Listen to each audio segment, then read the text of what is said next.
আসসালামু আলাইকুম, কেমন আছেন সবাই? আশা করছি সবাই খুব ভালো আছেন। আমি আর দুষ্টু বাচ্চাটা আলহামদুলিল্লাহ ভালো আছি।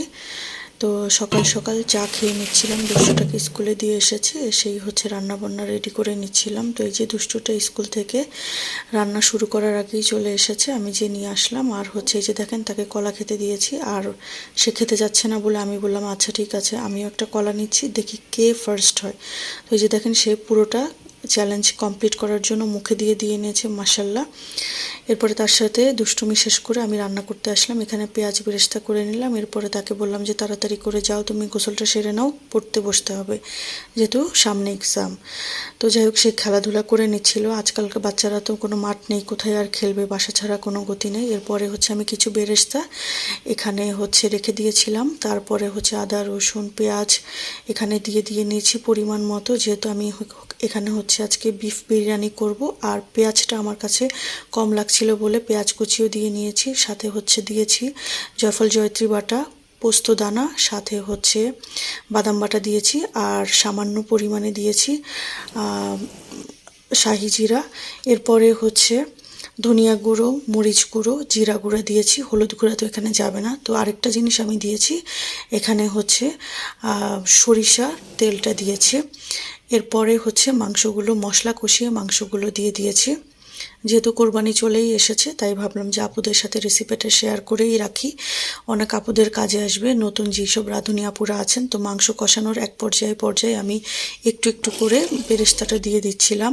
যেহেতু হচ্ছে মাংসটা অল্প ছোট ছোট করে কাটা হয়েছে, এই কারণে হচ্ছে আমি এখানে বেশি পানি দিব না, অল্প পানি দিব। তো একবার পানি আমার লেগেছিল মাংস সেদ্ধ হতে।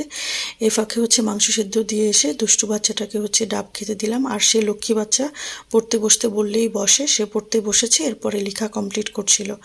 আমিও একটা ডাব নিয়ে বারান্দায় এসে একটু দেখছিলাম। প্রকৃতি একদম, আকাশটা মেঘাচ্ছন্ন হয়ে আছে, কি একটা গুমড়ো অবস্থা। এরপরে হচ্ছে ডাবটাকে কাটলাম, আমার ডাবটা সেটা হচ্ছে একটু পাতলা শ্বাস হয়েছে। এরপরে হচ্ছে বাকি বিরিয়ানিটা কমপ্লিট করব। এখানে আলু দিয়েছি, দুষ্টু সাবারটা আলু পছন্দ করে বলে, তো আমি এক হাঁড়িতেই আজকে রান্না করে ফেলছি একদম নির্ঝঞ্ঝাটভাবে। এরপরে হচ্ছে পোলাও চালটা দিয়ে দিয়েছি। আর এখানে হচ্ছে যে আস্ত হাড়টা ছিল, এটার হচ্ছে ভিতরের ক্যালসিয়ামটা বের করার ট্রাই করছিলাম। তো বের করে ভাবলাম হাড়টাকে ফেলে দিব, কিন্তু হাড়টা কেন জানি মাংসটা থেকে ছাড়াতেই পারলাম না। এরপরে আবার দিয়ে দিলাম যাতে নরম হতে পারে। এরপরে হচ্ছে এখানে হচ্ছে আমি চিনি দিয়ে দিয়েছি, লবণ দিয়ে দিয়েছি পরিমাণ মতো আবার, আর হচ্ছে পেঁয়াজ বেরেস্তাটা দিয়ে দিয়েছি। তারপর এখানে কি হলো, আমি হচ্ছে হাত পুড়ে ফেললাম। কি করব, পুরো হাত নিয়েই রান্নাটা কমপ্লিট করতে হবে, যেহেতু দুষ্টু বাচ্চাটা খেতে হবে। তাই হচ্ছে রান্না কমপ্লিট হয়ে গেল। এরপরে হচ্ছে এখানে একটু সালাদ নিয়ে নিলাম, সাথে ডিম, আর দুষ্টু বাচ্চাটাকে একটু প্লেটিং করে দিলাম, সে তো মহা খুশি। এরপরে কিছুক্ষণ রেস্টে নিলাম মামে। তারপরে হচ্ছে সন্ধ্যার নাস্তা নিয়ে বসলাম। একটু হচ্ছে এখানে মোগলাই আনিয়েছিলাম, আর হচ্ছে কোক খেতে ভুলে গিয়েছিলাম দুপুরে, এবার একটু কোক খেয়ে নিচ্ছিলাম, সাথে একটা মুভি দেখছিলাম। অনেক বছর হলো দেবের কোনো মুভি দেখা হয় না, সেটা দেখে তারপরে দুষ্টু বাচ্চাটাকে পড়াতে বসিয়ে দিলাম। তো দুষ্টু বাচ্চাটা ফার্স্ট টাইম চুইংগাম হচ্ছে গতকালকে ট্রাই করেছিল, তো আজকে বলল যে আরেকটা খাবে, তো তাকে দিলাম। আর সে লেখালেখি করছিল।